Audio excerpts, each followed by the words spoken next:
Alright, another warrior with you.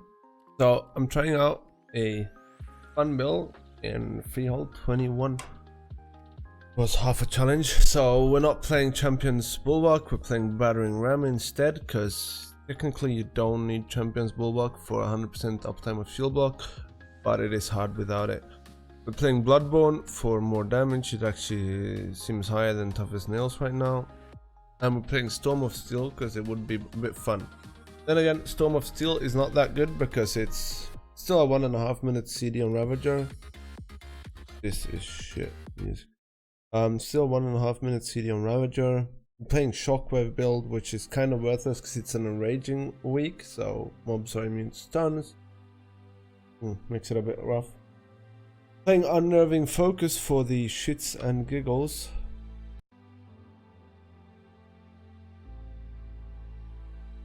That's fine. And just look at this burst. It's gonna be great. It's gonna be great. Yeah. I'm not sure if this replaces my current Ravager. Looks like we've got two up. But I'm getting way too much. I was getting way too much rage, as you can see here. The start of it.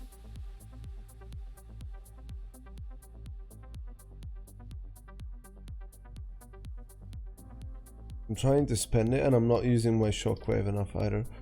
So it could be a bit higher burst. But with Battering Ram instead of Champions Bulwark, we're getting a lot of shield SAM resets and we're doing 300 kill roll. Could also play non-defensive trinkets and go full offensive trinkets. But pack is dead and we're finishing it with 280k overall on that. Obviously we're quite ridiculously strong with on first pull since we can pre-use last stand. It feels like my single target is down with this build and I would not in general recommend this build. Shockwave is not too bad, like going for shockwave damage and so forth is not too bad, but it's not bad at all actually. If you're lacking stuns in your group, you can definitely do it. You lose some damage, but it's maybe equivalent to 1 or 2%. And that's according to Sims. You might actually do more at places where it's more valuable and funnel is more valuable. I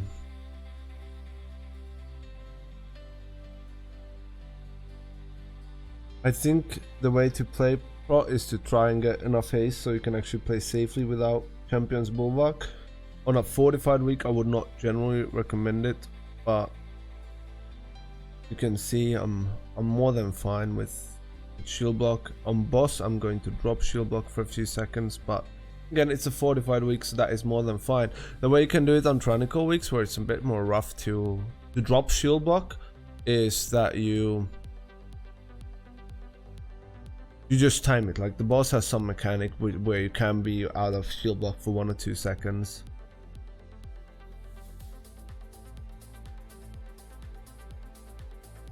Also, shield block uptime would be slightly better with more melees. He's offline, we're just gonna skip past this bit. Starting boss, and this boss is not a big deal. Afflicted affix we are useless on, we cannot help at all. We need to dispel or heal it. Dispel it somehow with like poison, disease, or heal it up. What you also can do is, if you are sick of not being able to see the mob's health bars, you can go into later and then you press this hide blizzard health bars, and that way you will start seeing the health bar, and it really helps with playing with them as an affix.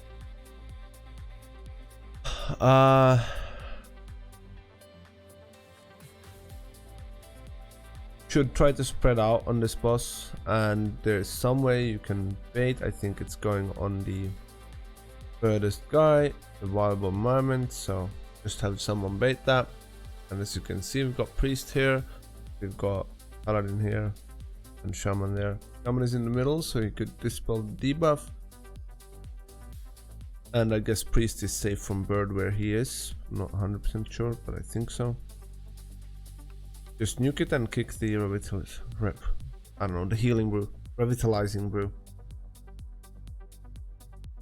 As I was saying, I think my single target damage is slightly down with this build, which is understandable. Not a pure damage build. Storm of Steel is not for damage. It could be for damage if it would actually reduce your Ravager CD by half as well, but since it doesn't, you know, not. And Unnerving Focus is not the play, but it is a bit fun. I did not check timers too much, but I would imagine that we're having a pretty high uptime on last stand and should have a pretty high uptime on shield wall here. But it's not necessarily that we have it, because a lot of places where I don't need to use it. We are just mind-suiting this pack and then running past. And we set up this pull. And we want to pop last stand rather early here to have the 4 set effect on them. Try to stop slippery buckets, slippery suds, because it's annoying to try and jump and it's annoying to do the next pull. With it up, debuff up.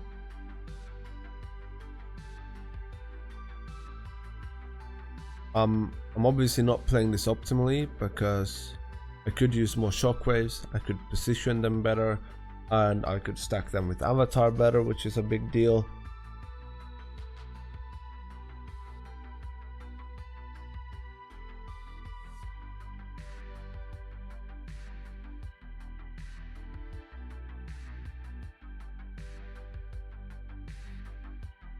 You want to watch out for the jugglers. You don't really do much against. They do ricocheting throw. Frost Blasts has to be kicked. It's a massive AoE that almost one-shots. And the Knuckle Duster is... I don't even know what the fuck he's doing.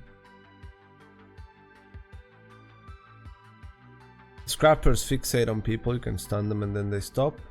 And the Harpooners drag in people into the pack, which is scary if the mob is standing on top of Whirlwind or something else.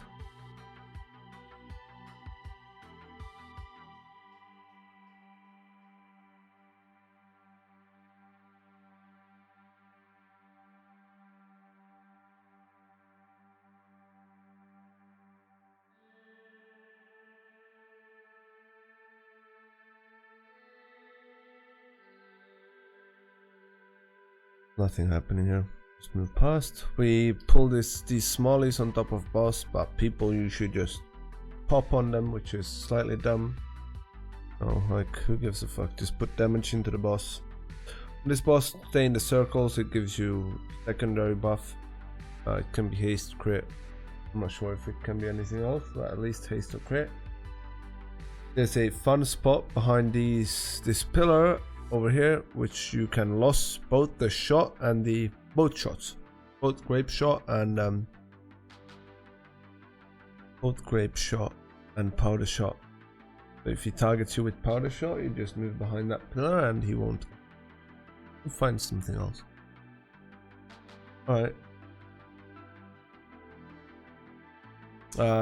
You wanna try to have someone with freedom or Tiger's Last or something that can help out with the blackout barrel, because it's a bit crazy. Now, if we didn't have freedom there, he would get hit by the shots and probably die. Could also grip, and he's anyways getting hit by 4 shots and dying.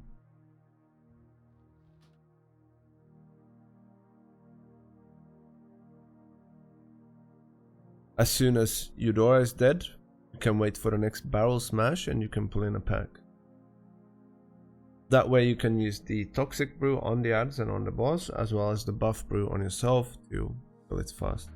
So we're pulling this pack because they don't have any harpooners gripping you in and killing anyone.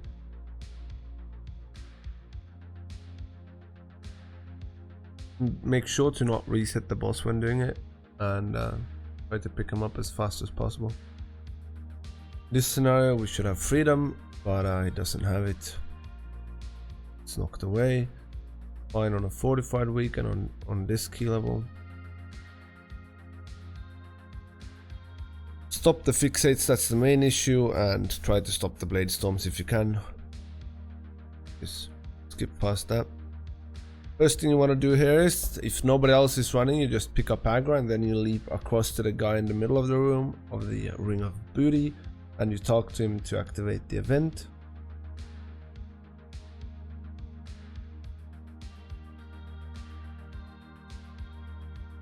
The first blast.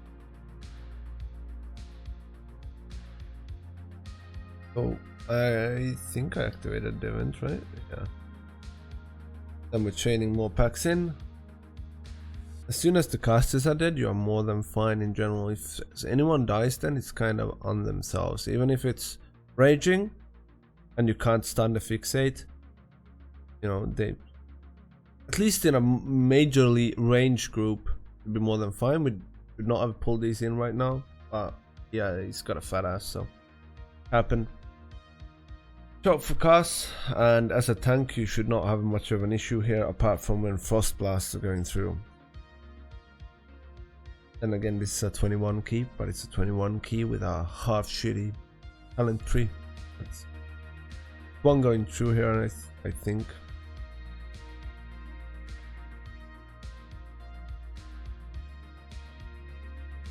Sadly, you can't help them much. On a normal week, you could charge, you could stun, and you could do whatever, but well. I will live, but you know, we just finish up that pack, and then I'm moving into boss ring. Doing the pig, and then we're pulling these with the pack behind. Watch out for the brutes. They do a melee AoE attack for 4 yards, which is probably gonna one-shot whoever else that is standing in it. Out for the scrappers, there's the fixating ones, the buccaneers is blade storm, and then there's the harpooners which grab you in. So this is a pretty deadly pack, but it's more than fine. Kill the shell boss. Generally you would do the event faster than we did. We would not ask pull, we would do the event, then go for a pack and chain that and the 2 mobs next to the dummy behind us with the tortoise boss, because he is pretty free. Now I'm just picking these up. Don't think we actually need the percentage, but just taking them for whatever. Watch out, he throws out his shell. He faces one direction and throws out a shell, so, and in another direction.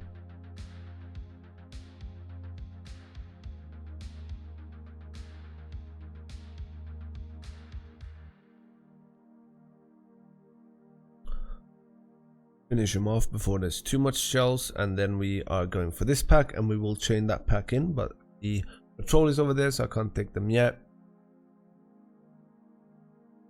And once that is in, they've got plenty of room to kite away from the blind rage and so forth. Also prior the casters here, because you will probably run out of kicks eventually. And it's quite a bit going on, so.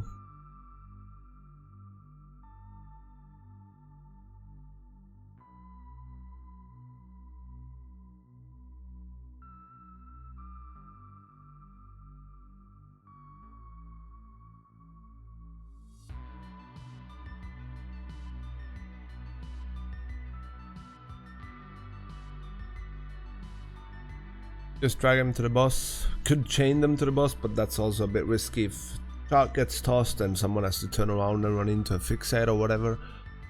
So unless you're in high key and tight on time, you know, might not want to do that.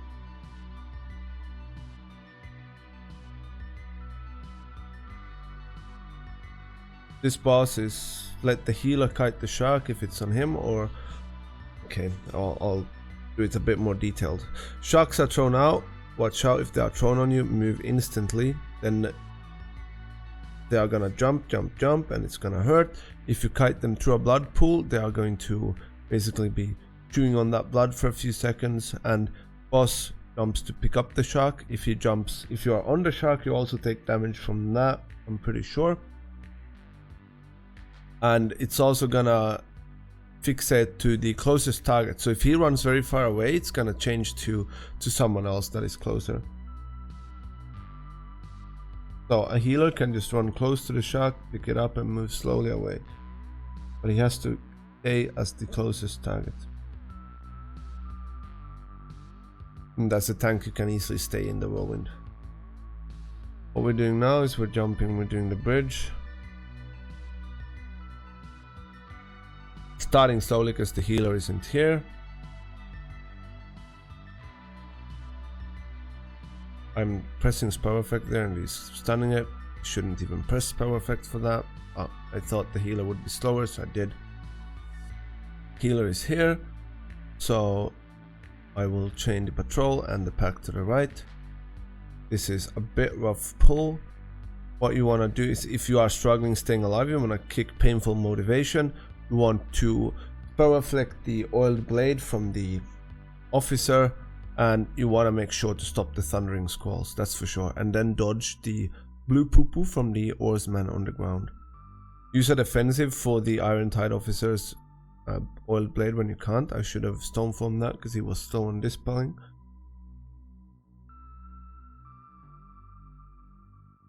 And spellblock works on that obviously, so if you would maybe generally play that, but it should be fine on a fortified week to not play it.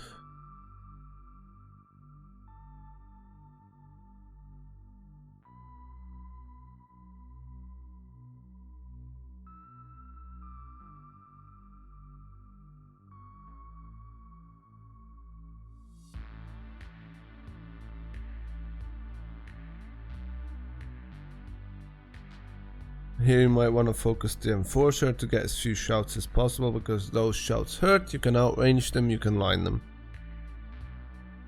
And try to reflect the oil blade. A lot of damage. You can see my damage bumping up here. 77k to 97k.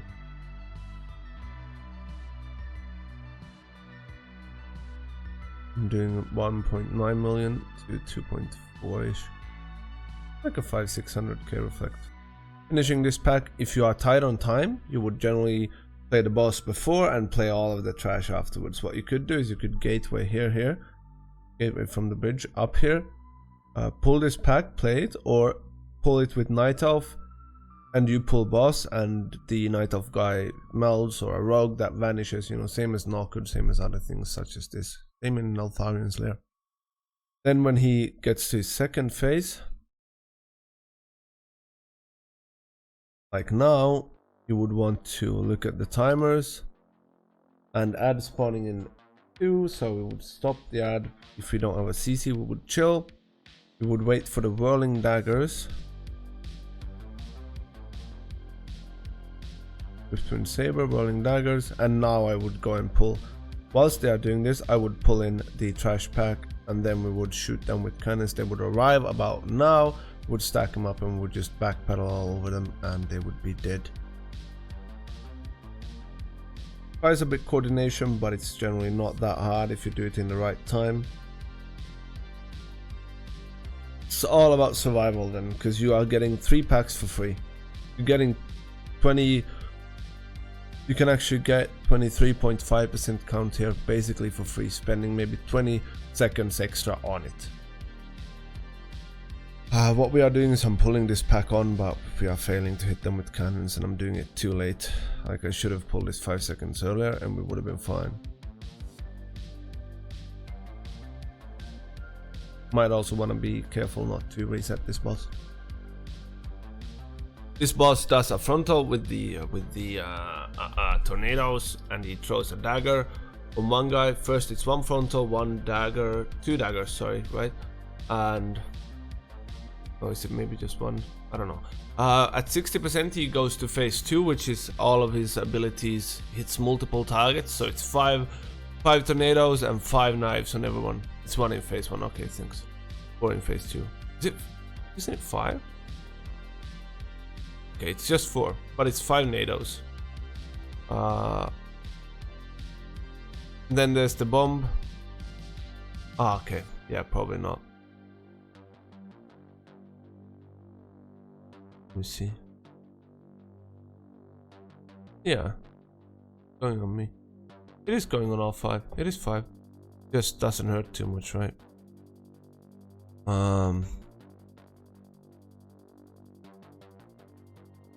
CC the ads with like entangling roots or root totem or trap or whatever. Don't let them reach you, they do hurt. Right, thanks for watching.